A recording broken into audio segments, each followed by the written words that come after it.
नमस्कार दोस्तों, मेरी एक और वीडियो में आपका स्वागत है। आज की वीडियो में हम डिस्कस करने वाले हैं बड़ा ही इंपॉर्टेंट टॉपिक रेस गेस्टा। अब ये रेस गेस्टा होता क्या है? ये सेक्शन 6 में इंडियन एविडेंस एक्ट में लिखा हुआ है। कौन से सेक्शन में? सेक्शन 6 में। चलिए डिस्कस करते हैं। तो ये बोलता है, रेस गेस्टा बोलता है दोज फैक्ट, ऐसे फैक्ट वूज कंबाइनिंग, जिसके कंबाइन करने से वी कंप्लीटेड आ ट्रांजेक्शन। ये बोलता है कि कुछ ऐसे फैक्ट जिनको जोड़ देने से एक ट्रांजेक्शन कंप्लीट हो जाता है, नॉन एज रेस गेस्टा। खत्म हो गया जी, और कुछ है ही नहीं रेस गेस्टा।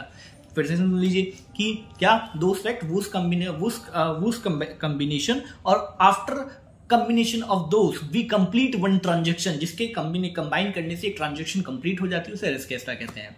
दूसरी बात, those fact which are connected, ये एक साथ में ये भी बोलता है दोज फैक्ट, वो फैक्ट्स विच आर कनेक्टेड, जो कि कनेक्टेड है fact in issue, fact in issues के साथ, नॉन एज रेस गेस्टा। ये क्या बोल दिया यार, समझ ही नहीं आया। तो ये तो बात समझ आई होगी ना कि कुछ फैक्ट्स को जोड़ देने से जब एक ट्रांजेक्शन कंप्लीट हो जाती है तो उसको रेस गेस्टा बोलते हैं। तो अब रेस गेस्टा किसे बोला जाएगा? सपोज ए ने बी का मर्डर किया है, ठीक है, ए ने बी का मर्डर किया। ए ने सबसे पहले एक बंदूक खरीदी, बंदूक खरीदने के बाद उसने बाइक उठाई, बाइक उठाने के बाद बी के घर गया, बी के घर जाने के बाद उसने फिर उसको आवाज मारी, भाई नीचे आ, नीचे आया, बी के साथ लड़ाई करी, लड़ाई खरीदने के बाद बंदूक निकाली और फायरिंग कर दी। उसके बी के घर वाले देख रहे थे, बी के घर वालों ने ऊपर से गोलियां चलाई, ठीक है। ए भागा, पड़ोसियों ने पकड़ने की कोशिश करी, ए ने उन पे भी गोली चलाई, ए फिर से भागा, ठीक है। तो इस चीज से आपको क्या हुआ, मतलब कितने सारे फैक्ट्स हैं, मतलब एक अगर मैं बोलूं कि अगर मैं इन सारे फैक्ट्स को जोड़ दूं तो क्या बन जाएगा? एक ट्रांजेक्शन बन जाएगा। जब ट्रांजेक्शन बन जाएगा तो रेस गेस्टा बन जाएगा। एक चीज मैंने जो पहली डेफिनेशन दी थी, those fact whose combination we complete our transaction known as res gestae. तो अगर मैं इन सबको जोड़ दूं तो एक ट्रांजेक्शन बन गई और रेस गेस्टा बन गया। दूसरा मैंने आपको बोला था those fact which are connected, जो कि कनेक्टेड है फैक्ट इन इशू से। तो भाई अगर ये सारे फैक्ट इन इशू, क्या यहाँ पर फैक्ट इन इशू होता है जिस फैक्ट के साथ इशू हो। तो ए बी को मारना चाहता था, मर्डर करना चाहता था, ये फैक्ट इन इशू था, this is fact in issue. और बाकी जो फैक्ट्स हैं, उसने बंदूक खरीदी, बाइक लेके गया, वो वहां गया, ये सारे फैक्ट्स हैं। जब इनको आप इससे जोड़ोगे, मतलब फैक्ट इन इशू से ही तो जुड़े, तो इसे रेस गेस्टा कहते हैं। तो मैंने आपको बता दिया कि रेस गेस्टा क्या होते हैं। जब मल्टीपल फैक्ट्स को आप जोड़ देते हैं, कंबाइन कर देते हैं और एक ट्रांजेक्शन कंप्लीट होता है, फैक्ट इन इशू बोलते हैं, ठीक है। तो अब दोबारा एक छोटा सा और डिस्कस करते हैं इसके अंदर। अब क्या भाई, ए हस्बैंड ने अपनी वाइफ को जला के मार दिया, ठीक है। उनके लड़ाई हो रही थी और उसने लिया तेजाब और जला के मार दिया, ठीक है। और बहन आई दौड़ी और उसने देखा कि भैया ने जला के मार दिया। अब जला के मार दिया भैया ने, और भाई ने क्या बोला, रोज रोज की कहानी खत्म कर दी। तो भाई लाया, उसने उसको जलाया, वो चिल्लाई, बहन भाग के आई, उसने देखा कि क्या हुआ, भाई ने जला दिया और भाई ने बोला कि मैंने इसको जला के मार दिया, रोज रोज की कहानी खत्म कर दी। तो जब आप इन सारे सीक्वेंस को जोड़ोगे तो एक कंप्लीट ट्रांजेक्शन बनेगी और इसे हम रेस गेस्टा कह देंगे। दूसरा और एक इंपॉर्टेंट केस है Ratten versus Queen. Ratten versus Queen. अब ये रेटन वर्सेस क्वीन वाला केस क्या है? रेटन वर्सेस क्वीन का ये है, रेटन ने कॉल किया कॉल सेंटर में और बोला मुझे पुलिस से कनेक्ट करो, और कॉल कट गया। उसके बाद जब पुलिस वहाँ पहुंची, उसके अपना एड्रेस दिया और कॉल कट गया। तो जब कॉल बात नहीं उठाया किसी ने, तो पुलिस उसके घर पहुंची तो देखा वहाँ उसकी dead body milli.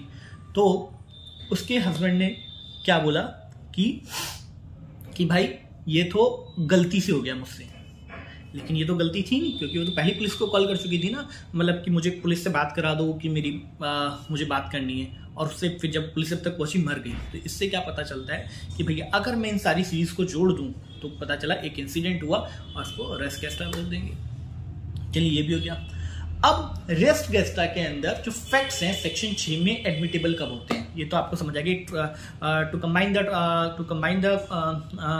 Combining of facts to complete our transaction known as res gestae, ठीक है, ये तो कंप्लीट हो गया। इसके बाद आ जाता है हमारा फैक्ट्स एडमिटेबल कब होते हैं सेक्शन 6 के अंदर, ठीक है। रेस गेस्टा के अंदर फैक्ट्स एडमिटेबल कब होते हैं? अभी एडमिट कब होता है फैक्ट?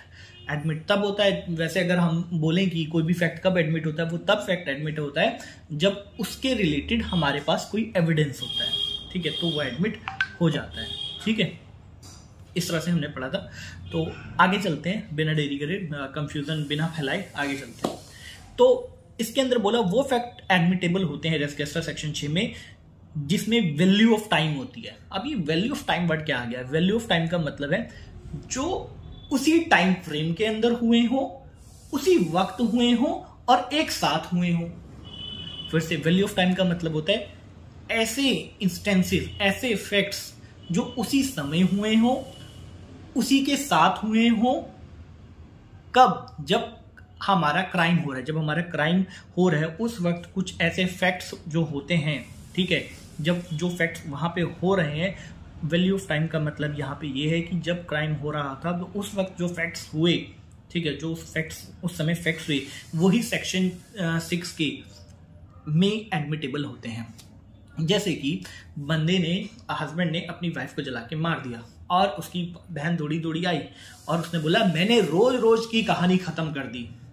तो उसकी बहन क्या कोर्ट में देगी? एज एन विटनेस क्या बोल सकती है कि ब्रदर ने बोला था उसने रोज रोज की कहानी खत्म कर दी। जब वो भागी भागी आई, मैंने देखा भाभी को आग लगी हुई है और उसने बोला कि रोज रोज की कहानी खत्म कर दी।